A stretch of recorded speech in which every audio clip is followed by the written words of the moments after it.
Seorang pria tunawisma setelah selesai mencukur rambutnya mengeluarkan koin terakhir di kantongnya untuk diberikan kepada pemilik toko. Namun, Louis menolak dan berkata, "Saya telah membantu orang-orang termiskin di masyarakat ini selama 20 tahun tanpa terkecuali." Pernyataan itu sangat mengharukan pria tunawisma tersebut. Tiba-tiba pada saat itu seorang polisi masuk dan memberitahu Louis bahwa dia harus berhenti mencukur rambut mulai besok. Meskipun Louis memohon, "Berikan saya beberapa hari lagi, saya berjanji akan membayar sewa penuh." Polisi itu menjelaskan bahwa dia tidak memiliki wewenang karena tempat ini telah dijual dan investor baru akan datang kapan saja. Saat Louis dengan sedih bersiap untuk berkemas dan pergi, seorang pria kaya masuk dan berkata, "Saya pemilik baru di sini dan pemilik toko cukur ini tidak perlu pergi kemana-mana." Sambil terkejut dan tidak memahami apa yang sedang terjadi, Louis mendekati pria kaya itu. "Tempat ini sekarang milik Anda dan Anda tidak perlu khawatir tentang sewa bulanan lagi." Ternyata 20 tahun yang lalu, pria kaya ini yang bernama Kevin pernah menjadi tunawisma.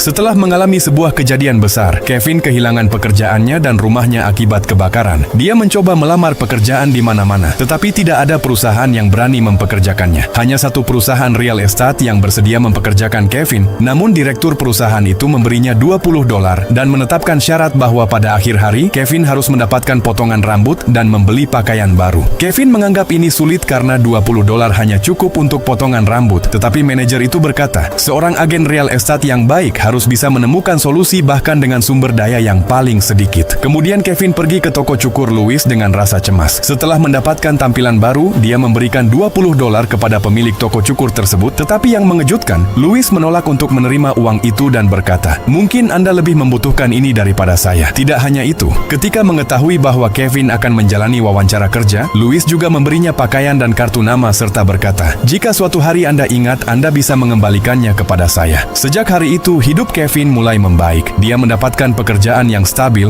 dan dengan kerja keras serta keinginan untuk belajar, Kevin menjadi seorang makelar real estate yang baik dan mampu menutup banyak transaksi. Beberapa waktu kemudian, dia bahkan menjadi seorang investor dan bisa membeli real estate-nya sendiri, termasuk toko cukur yang disewa oleh Louis. Kevin masih ingat apa yang telah dibantu oleh Louis 20 tahun yang lalu. Hari ini, dia kembali ke sini untuk membalas budi kepada orang yang telah membantunya dan tidak lupa mengulang kata-kata lama Louis, "Kebaikan akan bertahan selamanya."